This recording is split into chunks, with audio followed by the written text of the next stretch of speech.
pengurus. Jadi hari ini kita bertemu dua komunitas masyarakat, yaitu satu masyarakat tanpa riba, artinya sudah tak ada lagi utangnya, sudah bersih semua. Dan habis tak tahu duit ini kemana mau diletakkan. Kemudian yang satu lagi pula masyarakat yang mengelola wakaf, yayasan tabung wakaf umat, banyak program tapi tak ada duit. Saya mempertemukannya. Terus berpahala kita mempertemukan dua orang yang saling memerlukan. Jadi betul kata Nabi, man ahabba ayyusatalahu fi rizqihi, siapa yang mau dilapangkan rezekinya, wa yusa'alahu fi azalihi, mau dipanjangkan umurnya, falyasil rahimahu, hendaklah dia menyambung silaturahim. Jadi pertemuan kita ini memanjangkan umur dan memurahkan rezeki. Amin. Amin. Ya Allah. Kalau ada yang berpendapat rezeki tak bisa dirubah, umur tak bisa ditambah, maka kata Syekh Muhammad Mutawalli Asy'arawi dalam kitab Al-Fatawa Al-Kubra, maknanya berkahnya bertambah. Karena ada orang punya duit 50 juta tak ada berkahnya, habis. Ada orang punya duit 5 juta berkah. Jadi yang kita inginkan dalam hidup ini, dalam salam kita itu Assalamualaikum warahmatullahi wabarakatuh. Barakah. Dan doa kita untuk orang menikah, barakallahu lakum wa baraka alaikum. Untuk anak baru lahir, barakallahu laka fima a'taita. Untuk orang yang bertambah usianya, barakallahu fi umurika. Yang dimintakan itu adalah barakah. Ini poin yang pertama. Yang kedua, ayat yang paling panjang dalam Quran itu Al-Baqarah 282, ayat tentang hutang. Ya ayyuhalladzina amanu, wa orang beriman, idza tadayantum, kalau kamu menjalin transaksi bidainin, hutang, tidak ajalin musamma, sampailah limit waktu tertentu, faktubuh, tulis, wal yaktub bainakum katibun bil adli, hendaklah penulisnya itu menulis dengan adil, dengan curang, kama allamahullah, sebagaimana diajarkan Allah. Wastashhidu syahidaini min rijalikum, mesti ada dua orang saksi. Kalau tidak ada laki-laki, ilam yakuna rajulaini farajulun, satu orang laki-laki, wa imra'atani, dua orang perempuan. Ayat yang paling detail dalam Al-Quran, ayat tentang hutang. Al-Baqarah 282. Nabi Muhammad SAW ketika meninggal dunia, wa dir'uhu marhunatun inda yahudiyin bisalasina so'an min tamrin. Nabi meninggal, baju bersihnya tergadai di tangan seorang Yahudi. Dia meminjam 30 sa' gandum. Satu sa' 3 kilo.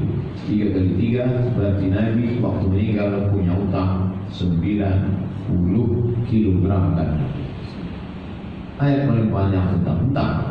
Nabi meninggal masih berutang, dibayarkan oleh sahabat, ditebus baju bersihnya. Gadai menggadai berarti hutang-hutang. Dalam fikih ada namanya fikih sholat, fikih ibadah, ada namanya fikih munakahat, fikih pernikahan, ada namanya fikih siasat, fikih politik, ada namanya fikih muamalat, fikih ekonomi. Dan salah satu cabang dari fikih muamalat itu ada namanya rahan, gadai menggadai, ada namanya mudharabah, bagi hasil, ada namanya murabahah, permodalan, ada namanya dain, hutang piutang.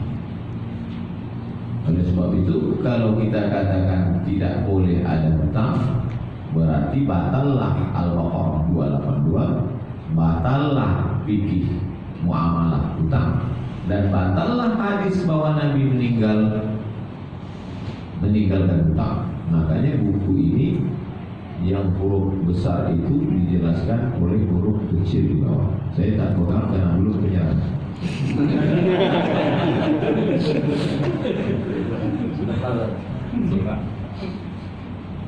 Hutang yang besar di sini dijelaskan oleh yang kecil.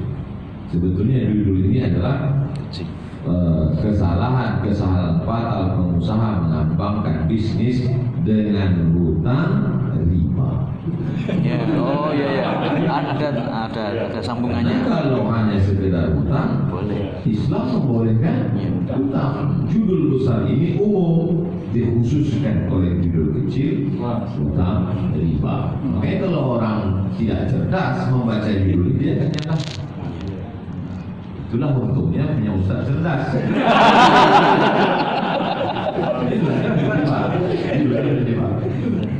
Ini enggak syar'i, ini tidak sesuai syariat Islam. Orang Allah aja membolehkan kok, orang Nabi aja. Betul, hutang yang mana? Hutang mudharabah bagi hasil, oke. Hutang murabahah permodalan, oke. Tapi hutang riba, itulah yang dikatakan Allah, fa'dzanu biharbin minallah wa rasulih. Kalau kamu tak berhenti dari hutang riba, berarti kamu sudah ngajak perang dengan Allah. Ini mesti dijelaskan. Ini tentang. Tapi penjelasan tadi yang dipotong, karena kalau dipotong nanti anggota-anggota Nabi yang berhutang.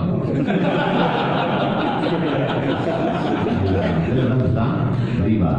Ini poin kedua. Poin ketiga, mengapa orang tidak boleh berhutang riba? Karena kalau dia berhutang riba, dia tersandra. Saya kalau sampai saya berhutang riba, saya tidak akan pernah membahas tentang riba, karena saya sudah tersandra. Kenapa saya lantang bicara? Karena saya tak ada hutang. Alhamdulillah. Jadi 11 tahun saya jadi PNS, SK saya itu tak pernah saya pakai ke bank untuk menyetor. Makanya kalau ada orang sumber, judul ceramah kita malam ini adalah tentang sabar, tentang tawakal. Ustaz, gimana tentang masalah riba? Jangan tanya riba,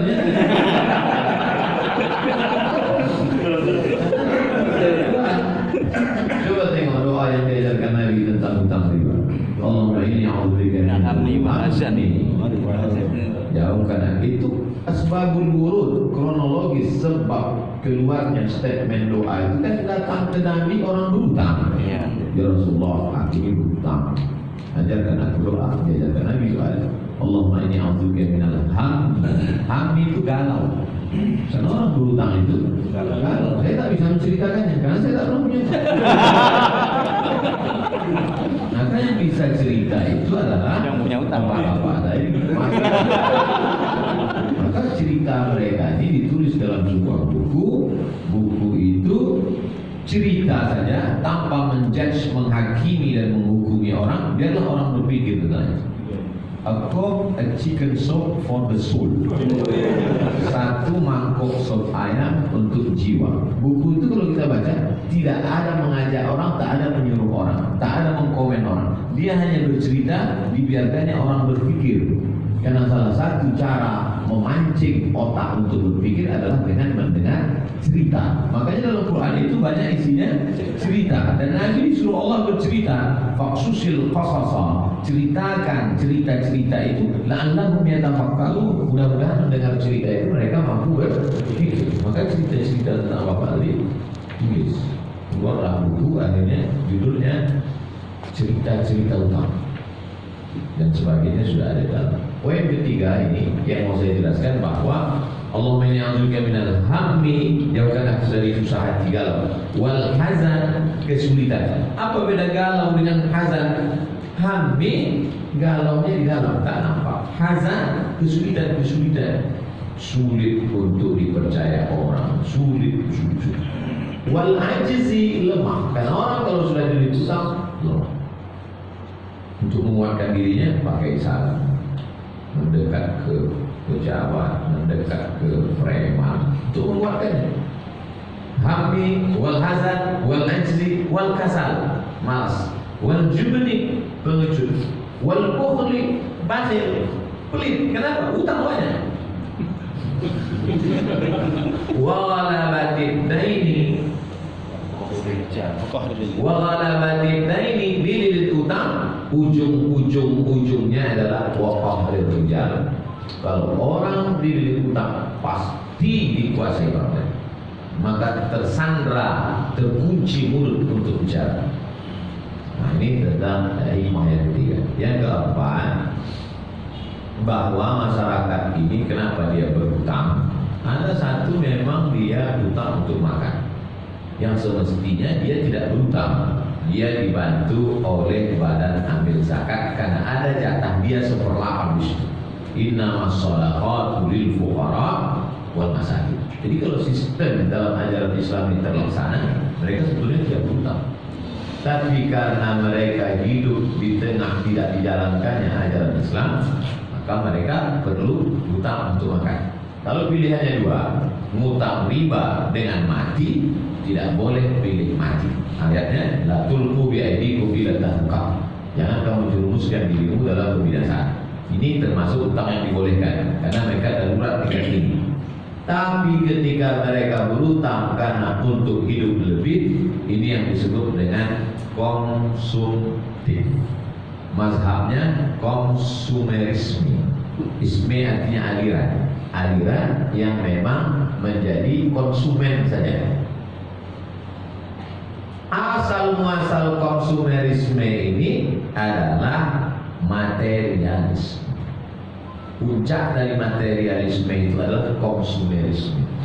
Orang kalau sudah materi, maka dia ingin punya semua materi yang ada itu, tak sesuai dengan pendapatan, maka dia mesti berhutang. Ingin punya mobil mahal, hutang. Ingin punya rumah besar, hutang. Ingin perhiasan istri kondangan besar-besar, buat. Kalau tak hutang, beli imitasi.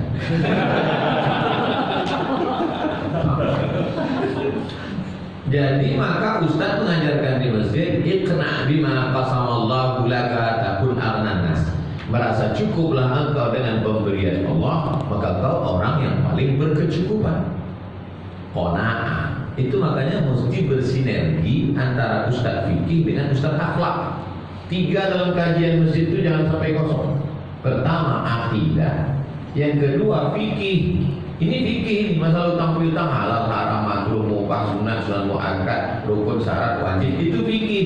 Tapi di samping fikih itu ada akhlak, haya, malu.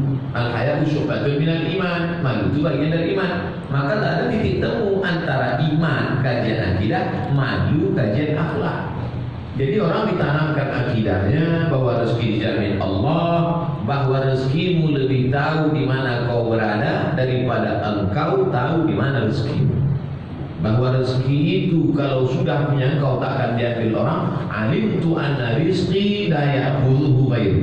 Aku tahu bahwa rezekiku tak akan mungkin diambil orang. Kata Imam Al-Hasan Al-Basri, "Fatma'anna qalbi," maka tenanglah hatiku. Yakinkan tentang rezeki, wa ma min dabbatin fil ardi illa 'ala Allah rizquha. Segala yang melata di atas muka bumi ini dijamin Allah rezekinya. Itulah yang dapat menurunkan tingkat konsumtif. Sehingga kalaupun dia berutang, bukan lagi utang untuk beli rumah, beli mobil baru, beli perhiasan, tapi utangnya untuk usaha. Berutang untuk usaha dengan tidak riba, maka hasil dari usahanya itu tidak pula untuk konsumtif. Hasil usahanya itu untuk apa? Untuk membangun sekolah tahfiz gratis, untuk menyekolahkan anak yatim, fakir, miskin, free, bebas biaya, untuk memuliakan ke kampus anak-anak kampung yang tak punya duit, untuk membuatkan panti jompo supaya orang tua jangan ngebis di pinggir jalan, untuk menangkap semua anak-anak terlantar di lampu merah supaya disediakan kamar. Jadi keinginan-keinginan dia itu lagi tidak obsesinya dunia, tapi obsesinya sudah akhirat oriented, pandangan akhirat. Jadi ini perlu dijelaskan, karena kalau nanti menjalankannya sepotong, jangan berutang. Nanti umat Islam ini tidak mau berusaha dan peluang itu diambil oleh orang lain, dan itu dipakai untuk merusak umat kita, merubah akidah dengan berbagai macam program-program ekonomi. Itu yang mau saya luruskan. Sahabat-sahabat sekalian, insya Allah sudah. Tapi orang yang tak paham dengan ini nanti dibengkokkan. Sedia baca fatal tanpa utang. Kalau begitu tak usah utang, tak usah berusaha, makan tidur mati.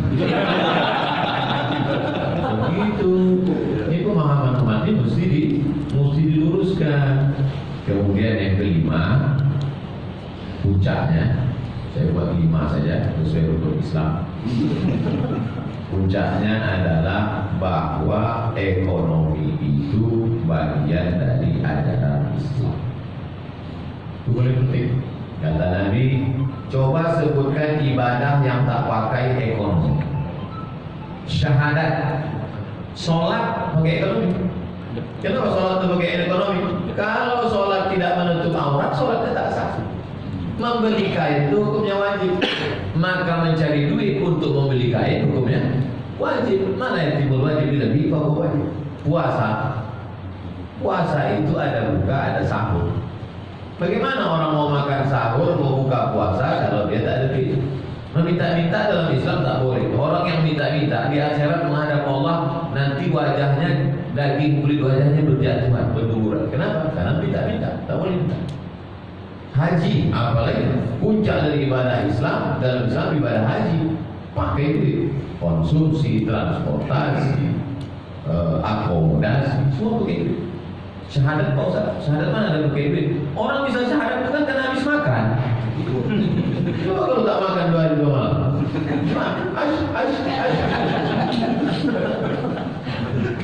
Makanya kalau orang cerdas, kalau dia dengarlah hadis-hadis Nabi, apa kata Ustaz bacakan hadis?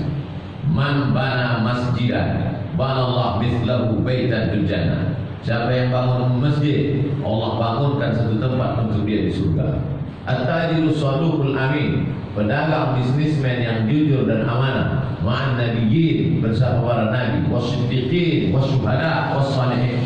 Jadi kalau dia renung itu, oh kalau gitu masuk surga itu orang kaya-kaya aja semua. Kalau begitu saya mesti kaya, saya mesti mapan secara ekonomi.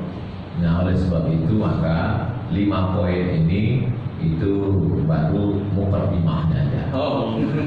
Ada pun berikutnya nanti tentu kita akan ketemu di momen yang lain.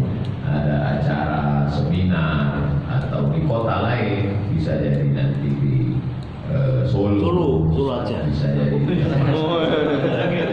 Kita lanjutkan dialog menjelaskan dakwah ini bukan ceramah, tapi ceramah adalah bagian dari dakwah. Jadi kalau ada alumni Timur Tengah pulang enggak ceramah, jangan bilang, oh dia kok enggak berdakwah. Dia berdakwah lewat aspek lain. Mungkin dia bisnis. Bupati itu enggak perlu ceramah. Bupati itu dakwahnya dengan mengeluarkan peraturan zakat potong atas. Makanya saya risau kalau bupati kata sambutannya panjang-panjang. Karena dia nggak perlu ceramah, dia pendek aja. Assalamualaikum, saya Bupati, Wali Kota, Gubernur, selamat datang, terima kasih. Mereka itu yang perlunya action. Ini sekarang Ustaz mau ceramah, saya kalau udah gitu, udah habis itu doa pulang. Karena ceramah itu saya. Mereka itu cukup dengan tanda tangannya.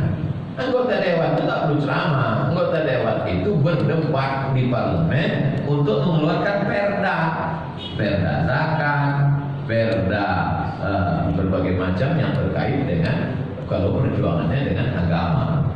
Jadi mesti dipahami dengan baik. Kalau tidak nanti kita menganggap setelah hijrah semua mau ceramah. Jadi dakwah sahabat-sahabat komunitas MTR adalah dakwahnya ini, dakwahnya terus ini. Kalaupun mau hutang juga, hutangnya tidak lagi konsumtif, tapi hutangnya mengembangkan usaha. Pertama, hutangnya itu hutang yang halal, bukan riba. Yang kedua, hutangnya itu tidak lagi untuk keinginan obsesi pribadi, tapi untuk akhirat orang itu. Membangun pondok pesantren gratis. Nah itu hasil-hasil ke depan. Saya berharap, saya bermimpi, saya berdoa, mudah-mudahan komunitas ini mampu menyelamatkan dan banyak lagi dari riba insya Allah. Amin. Al-Aliyah Al-Fatihah. Alhamdulillah.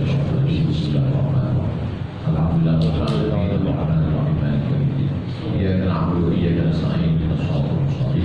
Shiratal ladzina an'amta 'alaihim ghairil maghdubi 'alaihim waladdallin. Amin. Allahumma shalli 'ala sayyidina Muhammad wa 'ala ali sayyidina Muhammad. inna na'udzubika minal hammi wal hasan. Jauhkan kami dari susah hati dan kesulitan. Wal ajzi wal kasal. Lepaskan kami dari sifat lemah dan malas. Wal jubni wal bukhl. Selamatkan kami dari sifat pengecut dan pelit. Wa dhala'id daini wa ghalabatir rijal. Jangan sampai kami dililit hutang dan dikuasai orang lain karena hutang itu. Allahumma shrah sudurana, lapangkan dada kami. Wa yassir umurana, mudahkan urusan kami. Wa ja'alna minar rasyidin, jadikan kami orang-orang yang lurus dalam berpikir, berbicara, bertindak dan berbuat. Allahumma rzuqna rizqan halalan thayyiban mubarakan fi. Berikan kami rezeki yang halal yang barokah supaya kami bisa menolong agamamu dengan harta kami, ya Allah. Allahumma aghnina bihalalika an haramik. Cukupkan kami dengan yang halal sehingga kami tak perlu lagi mencari-cari yang haram. Allahumma dafa'an al-bala' wal waba' wal fahsya' wal riba wal zina. Selamatkan kami, negeri kami, bangsa kami dari malapetaka, bencana, musibah, riba, zina, narkoba, wabah, khusus wabah Covid ini segera berakhir supaya usaha bisa maju, ya Allah. La tan'alana fi maqamina hadza fi sa'atina hadhihi dzamban illa ghafarta. Keluar kami dari majlis ini segala dosa-dosa kami, ya amin. Wala aibat illa satarta, segala aib cacat kami tutupi, ya Allah. Wala maridan illa syafaita, ada yang sakit sembuhkan dari segala penyakitnya. Wala musafiran illa wasalta, yang musafir sampaikan ke tujuan dengan selamat. Amin, ya Allah. Wala dainan illa qadaita, yang masih terlilit hutang bantu supaya terlepas dari hutang. Wala hajatan min hawaijid dunya wal akhirati laka ridha wa lana fiha shalah. Segala hajat dunia, hajat akhirat, ridha engkau terhadap hajat itu dan baik hajat itu untuk kami, illa qadaitaha, maka tolong kami supaya dapat menunaikannya, ya Allah. Rabbana fir lana dzunubana, ampunkan dosa kami, wa bi abaina, ayah kami, wa li ummahatina, ibu kami, wa li ikhwanina, saudara-saudara kami, wa liman hadarana, semua yang hadir di majlis ini. Wassallallahu ala sayyidina wa maulana Muhammad wa ala alihi wasallam. Walhamdulillahi rabbil alamin. Taqabbalallahu minkum. Terima kasih, mohon maaf itu yang dapat saya sampaikan. Mudah-mudahan silaturahmi kita terus tersambung. Wassalamualaikum warahmatullahi wabarakatuh.